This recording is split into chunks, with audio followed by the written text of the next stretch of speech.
আমরা এসেছি এই যে আমাদের সেই এই বাদাম ক্ষেত, আর বাদাম খেতে এই যে এদুর, এই যে এদুর ধরা ফান এদুর পড়ছে, আর গোড়াল খেতে এদুর খাচ্ছে।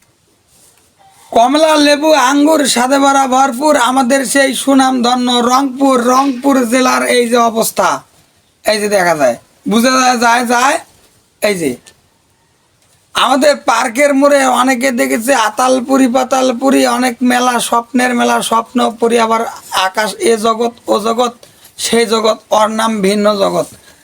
আমরা অনেকে দেখেছি স্কুল কলেজে মাদ্রাসা রাস্তাঘাটের দোকানপাট বসিয়ে প্রেমের যমুনায় আমাদের সেই রংপুর জেলায় আবার রয়েছে চিড়িয়াখানায় বসে বসে কুটকুট করে প্রেমিক প্রেমিকা কবুতররা বাদাম খায়। সে বাদাম এখন আমাদের এই যে হুদুল কুতকুতির বাচ্চা, এই যে এরাই এখন বাদাম খাওয়া শুরু করে দিয়াছে। এরা আমাকে সর্বনাশ দিছে, ঠিক আছে। ও বাবা, এরা কি আমায় মারতে এসেছিল? দেখা যায় এরা আমার বাদাম বাড়ি সর্বনাশ, সাড়ে সর্বনাশ করছে। টেনশন করেন না, আমি পরবর্তী ভিডিওতে আসছি।